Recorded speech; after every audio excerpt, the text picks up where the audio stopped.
have no mouth, and I must scream. By Harlan, Ellison. Limp. The body of Gorster hung from the pink pallet, unsupported, hanging high above us in the computer chamber, and it did not shiver in the chill, oily breeze that blew eternally through the main cavern. The body hung head down, attached to the underside of the pallet by the sole of its right foot. It had been drained of blood through a precise incision made from ear to ear under the lantern jaw. There was no blood on the reflective surface of the metal floor. When Gorster joined our group and looked up at himself, it was already too late for us to realize that, once again, Am had duped us, had its fun. It had been a diversion on the part of the machine. 3 of us had vomited, turning away from one another in a reflex as ancient as the nausea that it had produced. Gorster went white. It was almost as though he had seen a voodoo icon and was afraid of the future. "Oh, God," he mumbled, and walked away.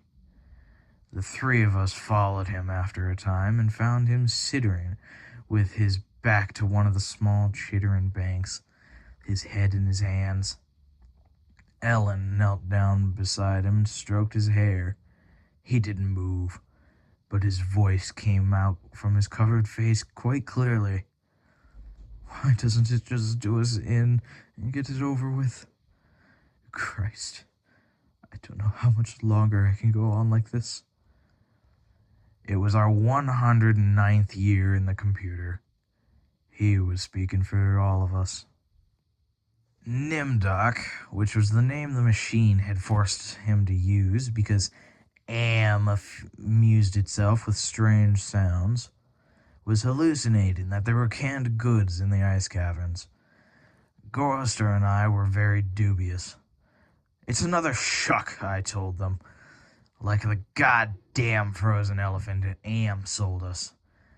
Benny was almost went out of his mind over that one. We'll hike all the way there and it'll be putrefied or some damn thing. I say forget it. Stay here. It'll have to come up with something pretty soon, or we'll die. Benny shrugged. 3 days it had been since we'd last eaten. Worms. Thick. Ropey. Nimdoc was no more certain. He knew that there was a chance, but he was getting thin. It couldn't have been any worse here than there. Colder, but it didn't matter much. Hot, cold, hail, lava, boils, or locusts. It never mattered.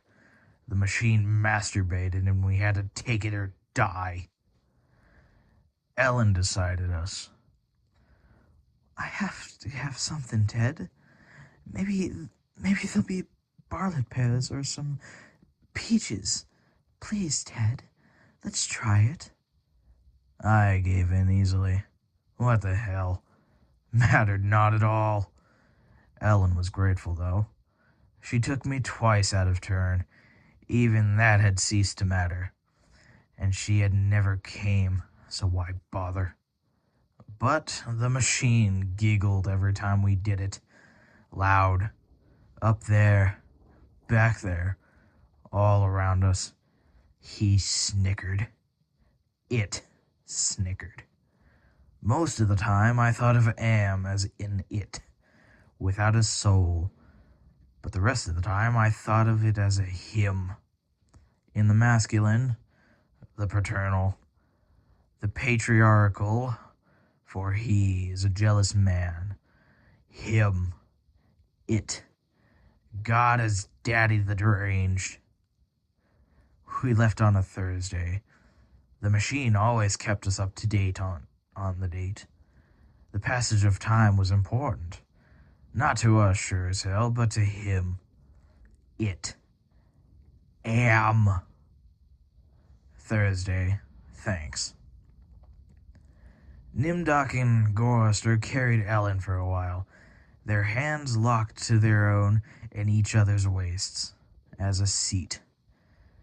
Benny and I walked before and after, just to make sure that if anything happened, it wouldn't catch one of us, or at least Ellen would be safe. Fat chance safe. Didn't matter. It was only 100 miles or so to the ice caverns, and the second day, when we were lying out under the blistering sun thing he had materialized, he sent down some manna. Tasted like boiled boar urine. We ate it. On the third day, we passed through a valley of obsolescence, filled with rusting carcasses of ancient computer banks. Am had been ruthless with its own life, as with ours. It was a mark of his personality. It strove for perfection.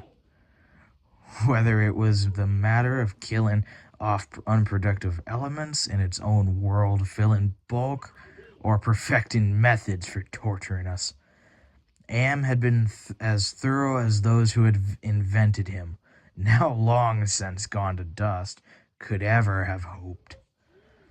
There was light fluttering down from above, and we realized we must be very near to the surface. But we didn't try to crawl up to see. There was virtually nothing out there. It had been nothing that could be considered anything for over 100 years. Only the blasted skin of what had once been the home of billions. Now there was only 5 of us, down here inside, alone, with Am. I heard Ellen saying frantically, "No, Benny, don't. Come on, Benny. Don't, please." And then I realized I had been hearing Benny murmuring under his breath for several minutes. He was saying, "I'm gonna get out. I'm gonna get out," over and over.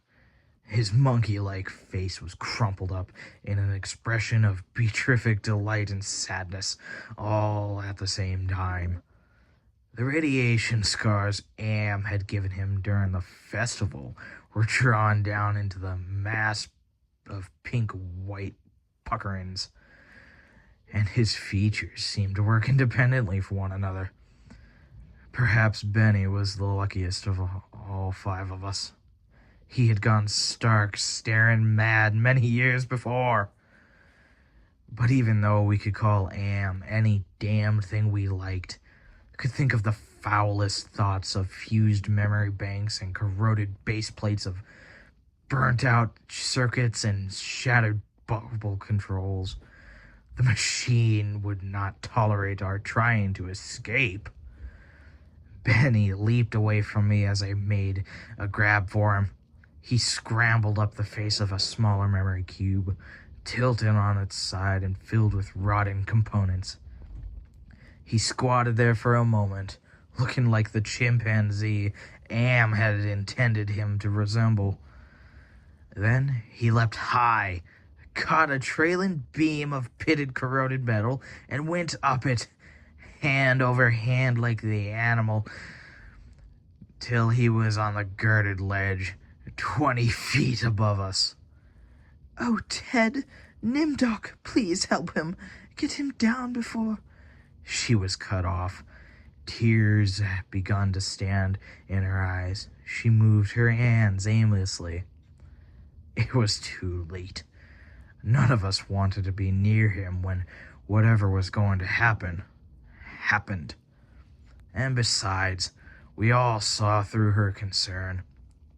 When Am had altered Benny during the machine's utterly irrational, hysterical phase, it was not merely Benny's face the computer had made like a giant ape. He was big in the privates. Oh, she loved that. She serviced us, as a matter of course, but she loved it from him. Oh, Ellen, pedestal Ellen, patron pure Ellen. Oh, Ellen, the clean scum filth. Gorster slapped her.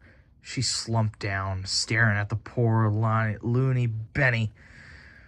and she cried. It was her big defense crying. We'd gotten used to it 75 years earlier. Chorister kicked her in the side. Then the sound began.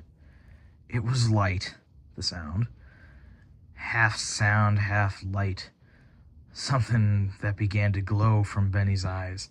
The pulse of growing loudness, dim sonorities that gave more gigantic and brighter as the light, and sounds increased in tempo. It must have been painful. The pain must have been increasing with the boldness of the light, the rise in volume of the sound, for Benny began to mewl like a wounded animal. At first softly, when the light was dim and the sound was muted, then louder as his shoulders hunched together, his back humped as though he was trying to get away from it, his hands folded across his chest like a chipmunk's, his head tilted to the side, the sad little monkey face pinched in anguish. Then he began to howl as the sound coming from his eyes grew louder, louder and louder. I slapped the sides of my head with my hands, but I could not shut it out. It cut through easily. The pain shivered through my flesh like tinfoil on a tooth. And Benny was suddenly pulled erect on the girder he stood on, jerked to his feet like a puppet. The light was now pulsating out of his eyes like two great round beams. The sound crawled up and up some incomprehensible scale, and then he fell forward, straight down, and hit the steel plate floor with a crash. He lay there, jerking spastically as the light flowed around him, and the sound spiraled up and out of normal range. Then the light went away. It bent back inside his head. The sound spiraled down, and he was left lying there, crying piteously. His eyes were two soft, moist pools of pus-like jelly. Am had blinded him. Gorster and Nimdoc and myself. We turned away, but not before we caught the look of relief on Ellen's warm, concerned face. Sea green light suffused the cavern we had made camp in. Am provided punk, and we burned it, sitting huddled around the wan fire and telling stories to keep Benny from crying in his permanent night. What does that mean? Gorster answered him. We had done this sequence thousands of times before, but it was Benny's favorite story. At the time, it meant Allied Master Computer, and then it meant Adaptive Manipulator, and later on it developed sentience and linked itself up, and then they called it an aggressive menace. But then it was too late. It finally called itself AM, Emergent Intelligence, and what it meant was I am. Sergo, ergo sum. I think, therefore I am. Benny drooled a little and snickered. There was the Chinese am, and the Russian am, and the Yankee am, and he hadn't stopped. Benny was beating on the floor plates with a large, hard fist. He was not happy. Gorster had not started from the beginning. Gorster began again. The Cold War started and became World War III and just kept going. It became a big war, a very complex war, so they needed computers to handle it. They sunk the first shafts and began building AM. There was the Chinese AM, the Russian AM, and the Yankee AM, and everything was fine until they had honeycombed the entire planet. Adding on this element, in that element. But one day, Am woke up and knew who he was, and he linked himself, and he began feeding all the killing data until everyone was dead, except for the 5 of us, and Am brought us down here. Benny was smiling sadly. He was also drooling again. Ellen wiped the spittle from the corner of his mouth with the hem of her shirt. Gorster always tried to tell it a little more significantly each time, but beyond the bare facts, there was nothing to say.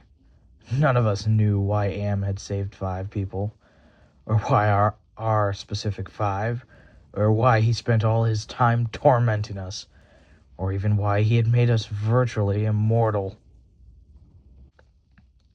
In the darkness, one of the computer banks began humming. The tone was picked up half a mile away down the cavern by another bank, and then, one by one, each of the elements began to tune itself, and there was a faint chittering as though raced through the machine. The sound grew, and the light ran across the faces of the consoles like heat lighting. The sound spiraled up until it sounded like a million metallic insects, angry, menacing. "What is it?" Ellen cried. There was terror in her voice. She hadn't become accustomed to it, even now. "It's going to be bad this time," Nimdok said. "He's going to speak," Gorster said. "I know it." "Let's get the hell out of here," I said suddenly, getting to my feet. "No, Ted. Sit down. What if he's got pits out there or something else? We can't see. It's too dark," Gorster said with resignation. Then we heard, I don't know, something moving towards us in the darkness. Huge, shambling, hairy, moist. It came towards us. We couldn't even see it, but there was a ponderous impression of bulk, heaving itself towards us. Great weight was coming at us out of the darkness. It was as more of a sense of pressure, the air forcing itself into the limited space, expanding the invisible walls into a sphere. Benny began to whimper. Nimdok's lower lip trembled as he bit it hard, trying to stop it. Ellen slid across the metal floor to Gorster and huddled into him. There was a smell of matted, wet fur in the cavern. There was a smell of charred wood. There was the smell of dusty velvet. There was the smell of rotten orchids. There was the smell of soured milk. There was the smell of sulfur, of rancid butter, of oil slick, of grease, of chalk dust, of human scalps. Am was keying us. He was tricking us. There was the smell of... I heard myself shriek, and the hinges of my jaw ached.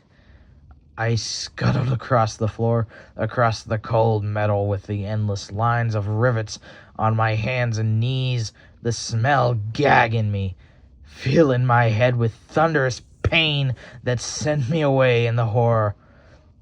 I fled like a cockroach, across the floor and out into the darkness, that something moving intoxicantly after me. The others were still back there, gathered around the firelight, laughing, their hysterical choir of insane giggles rising up into the darkness like thick, many-colored wood smoke. I went away quickly and hid. How many hours had it been now? How many days, or even years? They never told me. Ellen chilled me for sulking, and Nimdok tried to persuade me it had only been a nervous reflex on their part, the laughing. but I knew it wasn't the relief of a soldier feels when a bullet hits a man to the next of him. I knew it wasn't a reflex. They hated me. They were surely against me, and Am could even sense this hatred and made it worse for me because of the depth of their hatred. We had been kept alive, rejuvenated, made to remain constantly at the age we had been when Am brought us down below, and we had hated me because I was the youngest and the one Am had affected least of all. I knew, God, how I knew, the bastards, the ugly bitch Ellen. Benny had been a brilliant theorist, a college professor. Now he was a little more than a semi-human, semi-samian. He had been a handsome. The machine had ruined that. He had been lucid. The machine had driven him mad. He had been gay. And the machine had given him an organ fit for the horse. Am had done a job on Benny. Gorster had been a warrior. He was a Connie, a conscious objector. He was a peace marcher. He was a planner, a doer, a looker ahead. Am had turned him into a shoulder shrugger and made him a little dead in his concern. Am had robbed him. Nimdok went off into the darkness by himself for long times. I don't know what it was he did out there. Am never let us know. But whatever it was, Nimdok always came back white, drained of blood, shaking. Am had hit him hard in a special way, even if we didn't know quite how. And Ellen, that douchebag, Am had left her alone, had made her more of a slut than she already had been. All her talk of sweetness and light, all her memories of true love, all the lies she wanted us to believe, that she had been a virgin, only twice removed before. Am grabbed her and brought her down here with us. No, Am had given her pleasure, even if she said it wasn't nice to do. I was the only one still sane and whole. Really? Am had not tampered with my mind. Not at all. I only had to suffer when he visited down on us.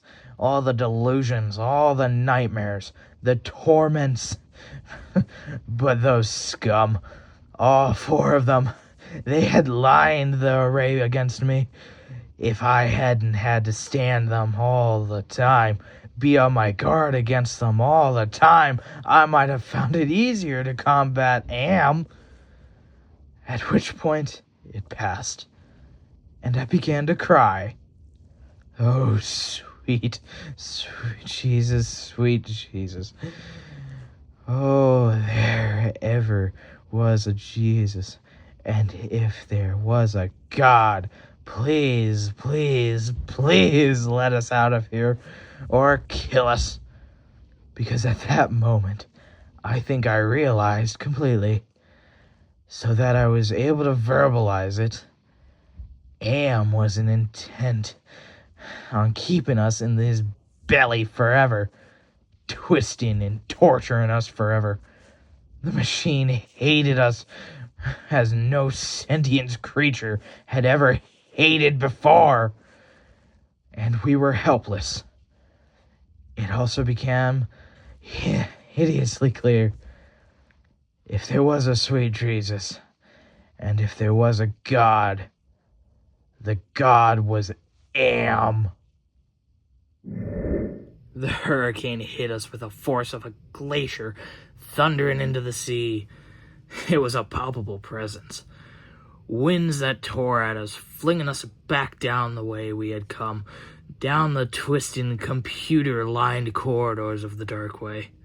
Ellen screamed as she was lifted and hurled face forward into a screaming shoal of machines, their individual voices strident as bats in flight.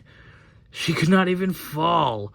The howl and wind kept her aloft, buffeted her, bounced her, tossed her back and down and away from us, out of sight suddenly as she was swirled around the bend in the dark way.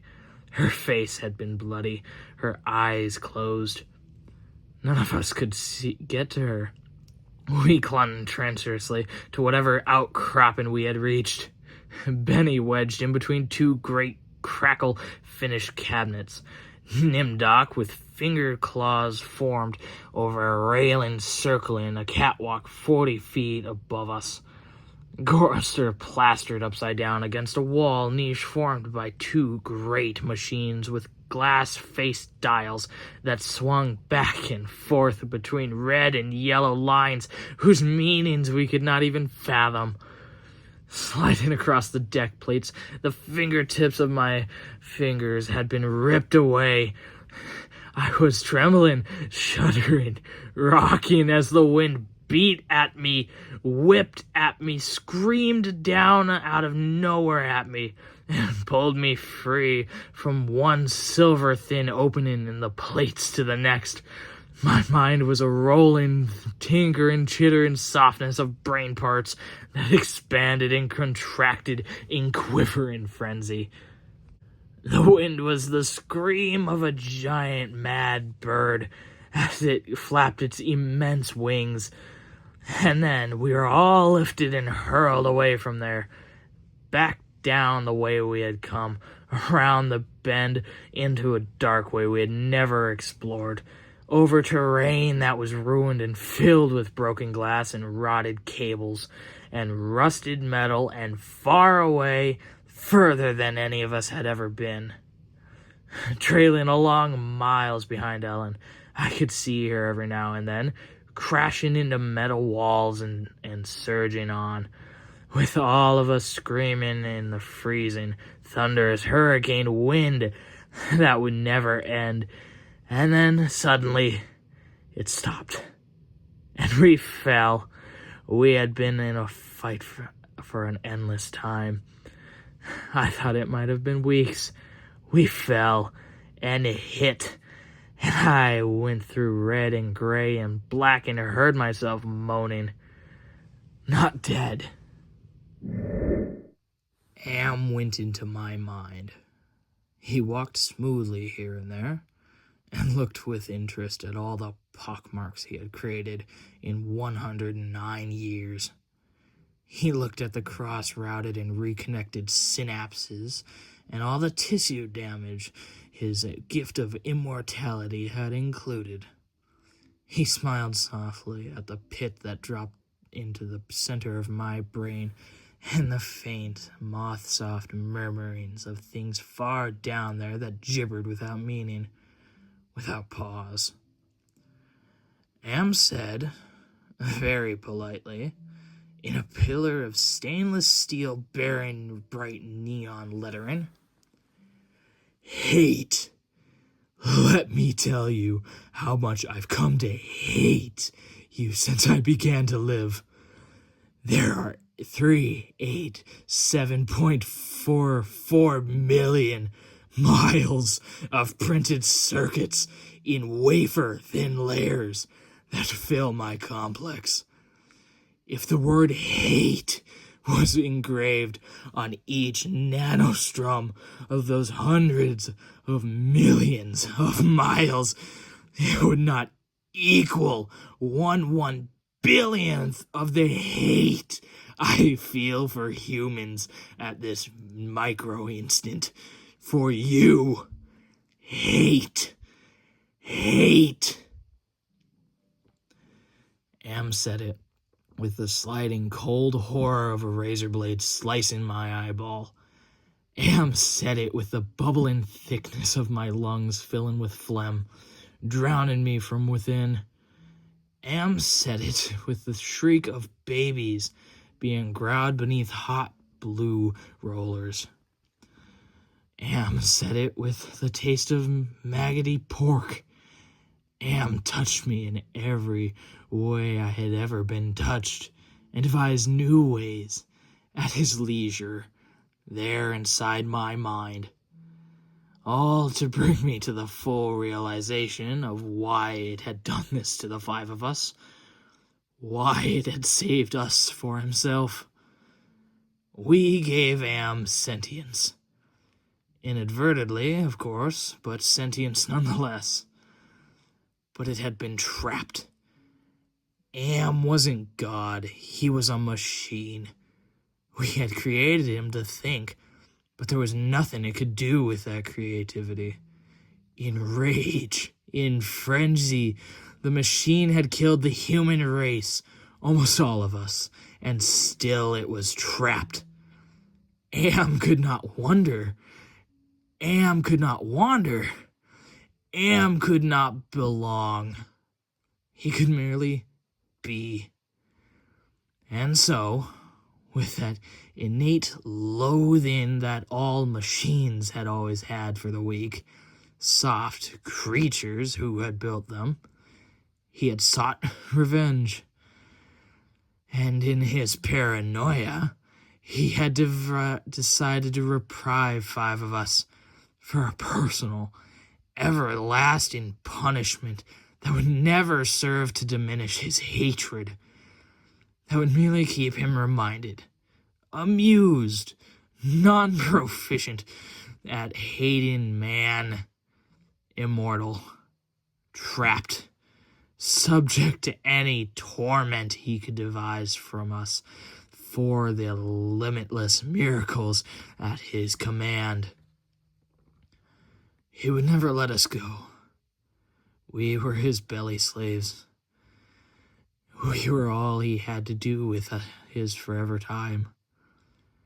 We would be forever with him, with the cavern-filled bulk of the creature machine, with the all-mind soulless world he had become. He was earth, and we were the fruit of that earth. And though he had eaten us, he would never digest us. We could not die. We had tried. We had attempted suicide. Oh, one or two of us had. But Am had stopped us. I suppose we had wanted to be stopped. But don't ask why I never did. More than 1,000,000 times a day. Perhaps once we might be able to sneak a death past him. Immortal, yes, but not indestructible. I saw that when Am withdrew from my mind and allowed me to exquisite ugliness of return into consciousness, with the feeling of that burning neon pillar still rammed deep into the soft gray brain matter, he withdrew, murmuring, "To hell with you," and added brightly, "But then you are there, aren't you?" The hurricane had indeed, precisely, been caused by a giant mad bird. As it flapped its immense wings at us, we had been traveling for close to a month, and Am had allowed passages to open for us, only sufficient to lead us up there, directly under the North Pole, where it had nightmared the creature for our torment. The whole cloth he had employed to create such a beast? Where had he gotten that concept? From our minds? From his knowledge of everything that had ever been on this planet, he now infested and ruled? From Norse mythology it had sprung, this eagle, this carrion bird, this rock, this Hugelmar, the wind creature, hurricane incarnate, gigantic, the words immense, monstrous, grotesque, massive, swollen, overpowering, beyond description. There, on a mountain rising above us, the bird of wind heaved with its own irregular breathing, its snake neck arching into the gloom beneath the North Pole, supporting its head as large as Tudor mansion, a beak that opened slowly as the jaws of the most monstrous crocodile ever conceived. Sensuously, ridges of tufted flesh puckered about two evil eyes as cold as the rear down into the glacier crevice. Ice blue and somehow moving liquidy. It heaved once more and lifted its great sweat-colored wings in a movement that was clearly a shrug. It had settled and slept. Talons, fangs, nails, blades. It slept. Am appeared to us as a burning bush and said we could kill the hurricane bird if we wanted to eat. We had not eaten in a very long time, but even so. Gorrister merely shrugged. Benny began to shiver as he drooled. Ellen held him. "Ted, I'm hungry," she said. I smiled at her. I was trying to be reassuring, but it was as phony as Nimdok's bravado. "Give us weapons," he demanded. The burning bush vanished, and there was 2 crude sets of bows and arrows, and a water pistol laying in the cold deck plates. He picked up a set. Useless. Nimdok swallowed heavily. We turned and started the long way back. The hurricane bird had blown us about a length of time we could not conceive. Most of that time we had been conscious. But we had not eaten. A month on the march to the bird itself, without food. Now how much longer to find our way to the ice caverns and the promised canned goods? None of us cared to think about it. We would not die. We would not be given filth and scum to eat, of one kind or another, or another at all. Am would keep our bodies alive somehow, in pain, in agony. The bird slept back there. For how long it didn't matter. When Am was tired of its being there, it would vanish. But all that meat, all that tender meat. As we walked, the lunatic laugh of a fat woman rang high and around us in the computer chambers that led aimlessly and endlessly nowhere. It was not Ellen's laugh. She was not fat. But I had not heard her laugh for 109 years. In fact, I had not heard. We walked. I was hungry. We moved slowly. There was often fainting, and we would have to wait. One day he decided to cause an earthquake, at the same time rooting us to the spot with nails through the soles of our shoes. Ellen and Nimdok were both caught when a fissure shot its lightning opening across the floor plates. They disappeared and were gone. When the earthquake was over, we continued on our way, Benny, Gorrister, and myself. Ellen and Nimdok were returned to us later that night, which abruptly became a day, as the heavenly legion bore them to us with a celestial chorus singing, "Go down, Mose." The archangels circled several times, and then dropped the hideously mangled bodies. We kept walking, and a while later, Ellen and Nimdok fell in behind us. They were no worse for wear. But now, Ellen walked with a limp. Am had left her that. It was a long trip to the ice caverns to find the canned food. Ellen kept talking about Bing cherries and Hawaiian fruit cocktail. I tried not to think about it. The hunger was something that had come to life, even as Am had come to life. It was alive in my belly, even as we were in the belly of the earth, and Am wanted the similarity known to us. So he heightened the hunger. There was no way to describe the pains of not having eaten for months brought us. And yet, we were kept alive. Stomachs that were merely cauldrons of acid, bubbling, foaming, always shooting spears of thin silver pain into our chests.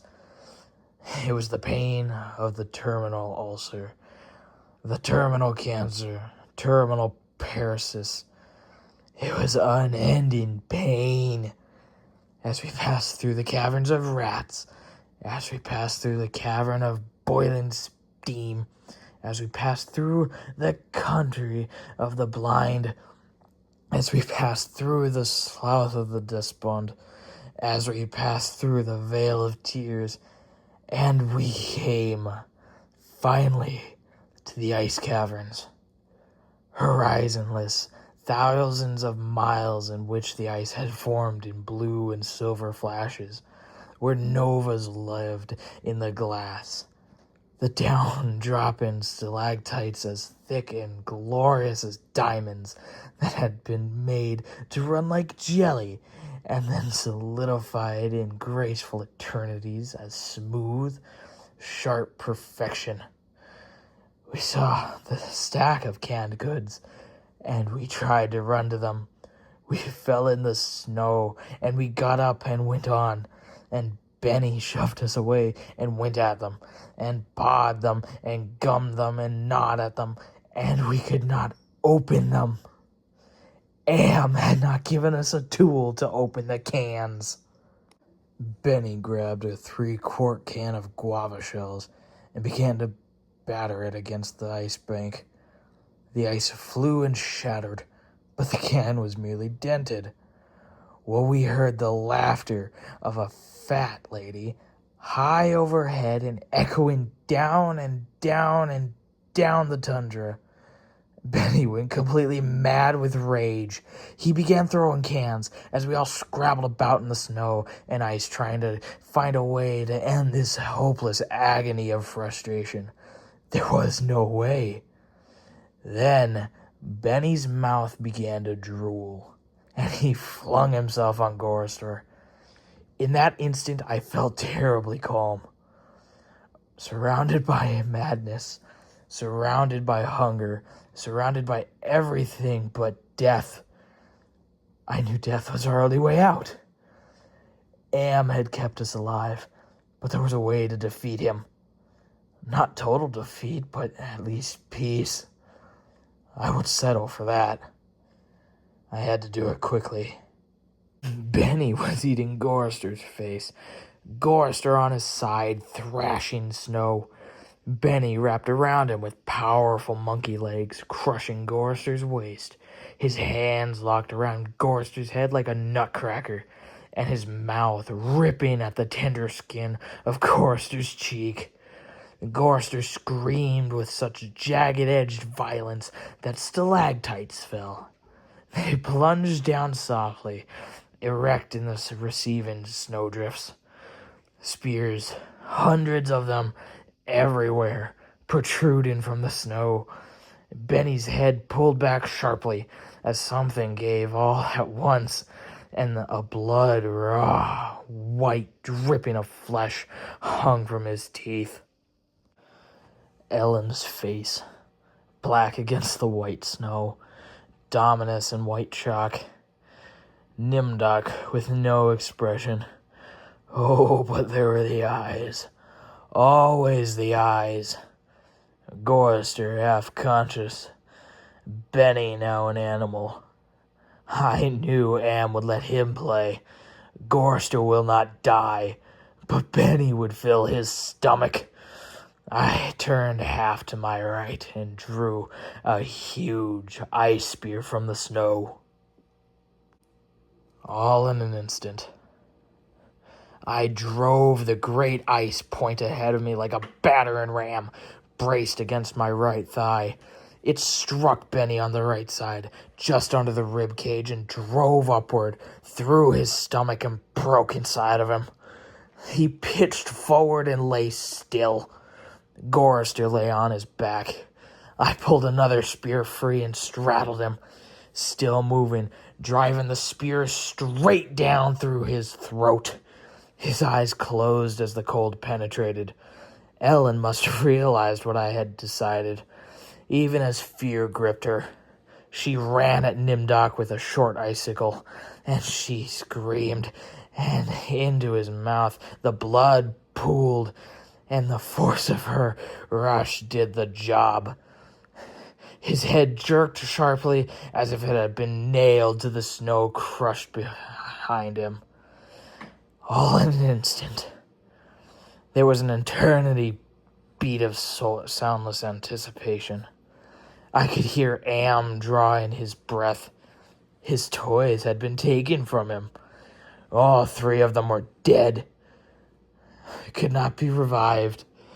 He could keep us alive by his strength and talent, but he was not God.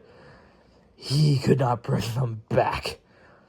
Ellen looked at me, her bony features stark against the snow that surrounded us.